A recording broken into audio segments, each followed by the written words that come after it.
Hi there, this is Donna Kozik, and this is a mini training, a micro training about power author secrets. And this is something I've been thinking about for nonfiction authors as I see the power of being a power author from fiction authors. And so I wanted to explore this idea. And the way I got started is by identifying, using ChatGPT to help me identify people who I consider power authors. And these would be people who have published more than one book, and it could be part of a series or it could be separate books or anything like that, and how they have used this to establish themselves as a thought leader in their field. So I won't go through this, all of these people listed here, but under the category of leadership and organizational culture, so more of like the business side of things or the corporate side of things, we have John Maxwell and his leadership books. And then Jim Collins, Good to Great, Built to Last, Great by Choice. And then Stephen Covey, The Seven Habits of Highly Effective People, The Eighth Habit, The Leader in Me. So a couple things I wanted to point out here. John Maxwell obviously dialed into his big idea about leadership and turning people into leaders or helping managers or CEOs pass on the idea of leadership to the people uh, that they work with. And then also Jim Collins, Good to Great, Built to Last, and Great by Choice, a little bit maybe more towards the entrepreneurial side of things. And I noticed that he titles his books with this type of three-syllable cadence. You can see, Good to Great, Built to Last, and then Great by Choice. Now, interestingly, with John's books, and this is just my own perspective. With John's books, I know I have read the 21 Irrefutable Laws of Leadership. With Jim's books, I've read Good to Great and Built to Last. I didn't even know there was a Great by Choice. And then with Stephen Covey's books, I've read The Seven Habits of Highly Effective People a couple of times. I've heard of The Eighth Habit, have not read it, did not even hear of The Leader in Me. So what is interesting with these is that sometimes it's a main book that somebody has, but then they have follow-up books like John Maxwell does with these different levels of leadership. And then Stephen Covey, The Eighth Habit, just kind of makes sense after the Seven Habits. And then he has a leadership book too. And then Jim Collins, I know Good to Great and Built to Last were really were bestsellers and stuff. I'd put them on pretty much equal footing. Built to Last maybe a little bit less known than Good to Great, and then Great by Choice. But you could see how they can be grouped together under the same theme. Now, it doesn't have to be this way because in the next category of entrepreneurship, strategy, and work, you have Seth Godin, and his topics are all over the place. Purple Cow, Linchpin, This is Marketing, The Practice. And Seth Godin is a good example of what I call a power author in publishing a number of books. And then every time he publishes a book, he has reasons to be out there and talking about it on podcasts and in interviews and his own videos and things like that. Also in this one, Tim Ferriss, The 4-Hour Work Week, The 4-Hour Body, Tools of Titans, Tribe of Mentors. He really has taken this 4-hour idea and ran with it, not only with his book, but with his company and his main things that he talks about again on podcasts and his own podcast and things like that. What's interesting here is I've read the 4-Hour Work Week, and maybe at the time it was a bit groundbreaking, but I think it was actually the title that made that book a bestseller. In fact, I heard that he tested titles using Google Ads, and the one that got the most clicks, he just put up ads with different titles. And when you click the ad, it went nowhere. He was just kind of seeing how many clicks he got. and the 4-Hour Work Week won by a mile. So that's what he named his book or titled his book. And then that became a theme and a business for him. What I was going to say, though, is that it might have been a bit groundbreaking at the time. Now a lot of his ideas are just like, of course, with hiring VAs and batching and doing a number of like things all at once and all that, not to disparage him because it is a hefty book, The 4-Hour Work Week. Uh, However, it's just an example that you don't have to have brand new ideas to put in a book. They can just be the bringing together of practical ideas for people and knowing your audience. Another thing is kind of ironic. At least 10 years after he published that book, he was probably working 80 hours a week. I mean, he was constantly doing things and trainings and videos and like I said, podcasts and things like that, but I'm sure he enjoys it. Then another one, let's see here. I just thought that this one was interesting too. Pamela Slim. I'm not familiar with her, but Escape from Cubicle Nation, and then Body of Work. But Escape from Cubicle Nation is really a great title for a book, so we know what she's all about. Then under creativity, writing, and craft, Stephen Pressfield, The War of Art, Turning Pro, Do the Work, Put Your Ass Where Your Heart Wants to Be. The War of Art, I've read a couple of times, and I've also paged through Do the Work as well. So The War of Art, like it put him on the map, and then what he did and is have like follow-up books. Same with Pierre Jim Collins. And I feel like I can call him Jim in a friendly way because I think I've heard him speak somewhere or something like that. Bay case, once they have like a good book idea, then they do the follow-ups. But sometimes I think the follow-ups, I have to do a little more research on this, but the follow-ups can then add to the main book, but of course also add to the whole idea, the big idea that they are looking to promote.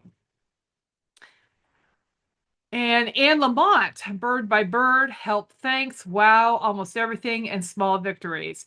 Again, Bird by Bird, most of us have read. I've read it a few times. Kind of her signature work, but she's a writer, so she followed up with some other ones as well. And then Malcolm Gladwell with his essay books, The Tipping Point, Blink, Outliers, David and Goliath, Talking to Strangers. Another example of just a good writer bringing books together. And every time he releases one, people, buy it and they read it, especially in airports. Under Habits, Personal Growth, and Psychology, in this one, I want to single out Michael Singer. I'm not familiar with this book, but I can tell with his title series, The Untethered Soul, The Surrender Experiment, and Living Untethered. So untethered is like his big idea. Eckhart Tolle, The Power of Now, A New Earth, Stillness Speaks. The Power of Now, of course, huge book. And the whole title and the ideas associated with Eckhart Tolle as well. Gay Hendricks, frequent, speaker that many of us know in the personal growth area. The Big Leap, The Genius Zone, Conscious Loving with his wife, Catherine Hendricks. And so it's interesting with these, the one I know best is Conscious Living. But I know a lot about Gay Hendricks because people quote him all the time. And again, he's popular in the personal growth, new thought area. And so he is a big name there with his idea. People outside of that might not know him as well, but he is definitely a big fish in the pond of new thought and spiritual thinking.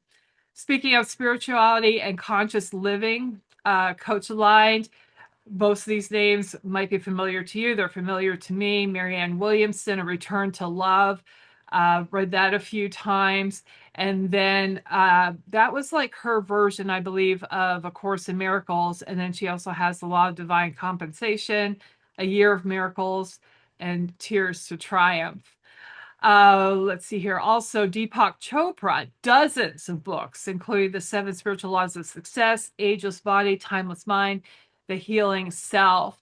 And I was talking to my coach this morning, and I made the observation that I think people are going to be turning a bit back to reading instead of like video and things all the time. And he said it's good to, have all versions or information in different mediums like that. And I'm like, oh, yes, of course. But he said there's actually been some studies that the more affluent clients or potential clients and customers are actually more readers than they are video watchers.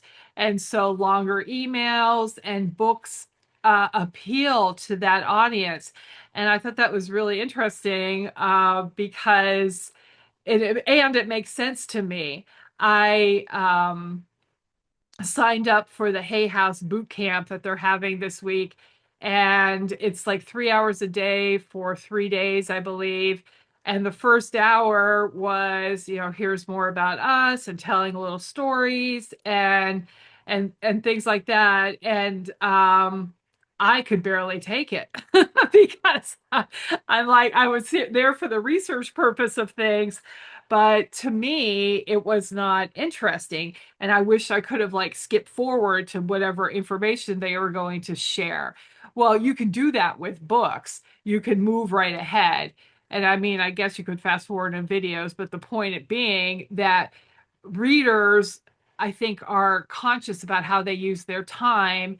And people who are conscious about how they use their time are, as Adam was saying, my coach was saying, they're usually the ones that are more affluent and also the more doers. On a related tangent, they tend to take action more and do things. And usually for coaches and consultants, that's what we're looking for, people who will use the tools or apply the tools that we share with them. Then Byron Katie, loving what is, 1,000 names for joy. I need your love. Is that true? I think famous for the question, is it true? And then I added, this didn't come up initially, but I added Pam Grout to this with E Squared, E Cubed, Think and Grow Rich. I have read all of these books. I especially liked E Squared and Think and Grow Rich.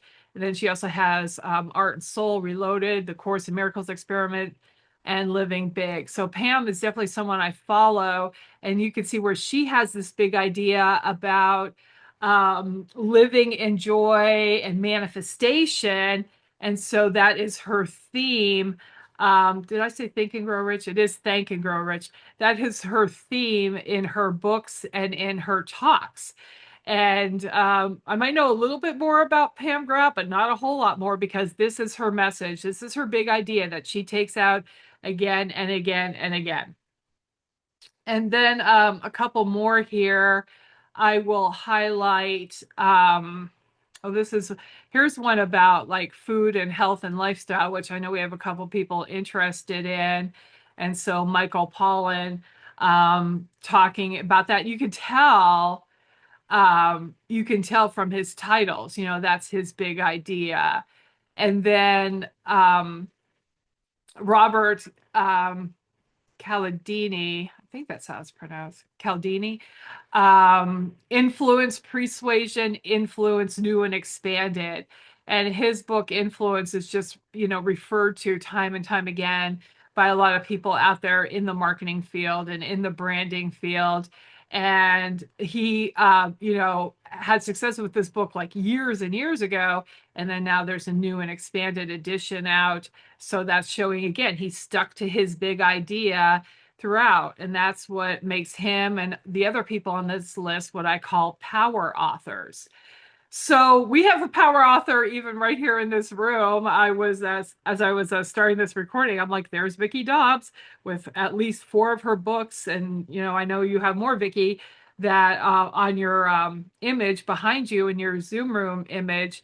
And that's a power author, someone who has their message and they get it out there. And it doesn't always have to be just about the message or different angles about the message. Like I said, Malcolm Gladwell, or not Malcolm, Seth Godin, he just writes, whatever he wants to write. And he's such an interesting character, and you could go that way too. So if you have kind of what shiny squirrel syndrome, where you're always chasing new ideas, if you put them together in a book and become known as this person who is sharing interesting ideas and maybe associating them with a certain topic like marketing, you could do that too. So I don't want to um, dissuade anybody who is thinking of like, well, I want to write a book about this, I want to write a book about that.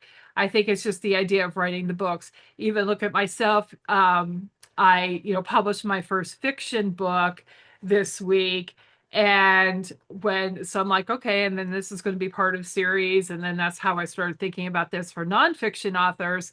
But when I sent the link to one of my affirmation prayer angels, a little group of three of us just who send affirmations to each other every day. And I sent the link to my book. I said, if you want to check it out. And one of them said, and she's in the business world consulting, she's a expert witness in juvenile issues with the courts. And she's like, I had no idea you had so many books out there. I guess they do add up after a while, and I'm always thinking, oh, there should be more. But I have a lot of books. So if people are looking up my name on Amazon, they'll see a lot of things associated and a lot of books connected to my author central page on Amazon too. So here are some ways that you can think like a power author. And first, and we've been talking about this a little bit over the past few months, what is your big idea? What is your theme or your type of tagline that you want to be known for? Or, that is your mission. So for me, it's let's get people published. And you can look to corporate marketing for the way this works. Even Apple has Think Different. And like if it was me and I was in those meetings and stuff like that, I'd be like, I don't know. But it works for them because they have been using it so long, and it does speak to how they do things differently and have changed the world, frankly. Apple. And then the one that I come back to often is Red Bull, and Red Bull gives you wings. And so it can be about energy that you get from Red Bull, or even thinking and ideas and things like that. So this is something that you might want to sit with a little bit, or maybe you know it right off the bat, but what is your big idea? Or how do you help people? And to define that and to start writing about it if you haven't already. And then what ideas lead to the big idea? Perhaps sooner rather than later, or perhaps later, you'll have a book that's based on your big idea. Like someday I may have a book about like, let's get you published, and talking about all the aspects of that and the mindset and the emotional payoff along with the business payoff. But in the meantime, there can be these inch wide, mile deep things that lead to the big idea. And it could be a series that, for me, again, like doing a power outline, identifying your topic, how to find writing time, that kind of thing. And it can deal with what people have trouble with in achieving the big idea that you're looking to help them with. And then think about what tools can help people achieve the idea. And those can be books of themselves as well, of course, helping them get a segment done, a slice of the pie done, or on their way. And a lot of times I think about this when I am doing trainings, especially free trainings. It's like, what can I help people with to get them started on their book? And it can be for on their own book, or could be completing 200 words for the community book project. So for yourself, what tools, what activities could people do? And maybe a journal falls into that category.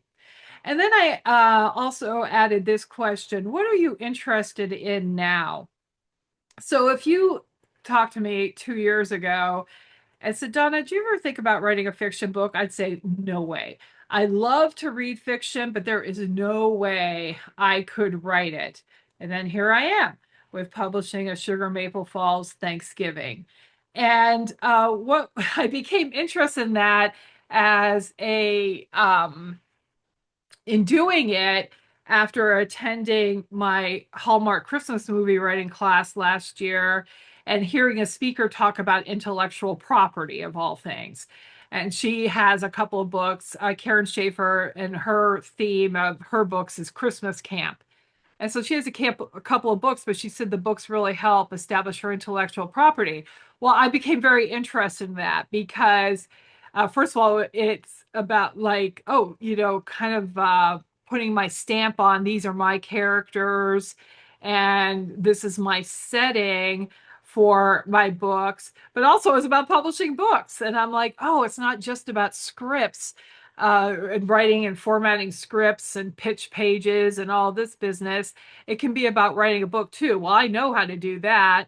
And I really think it was that kind of said, you know what, I am going to do this. It was the tipping point of like, okay, I think I can do this, and I'm going to start with a Thanksgiving book.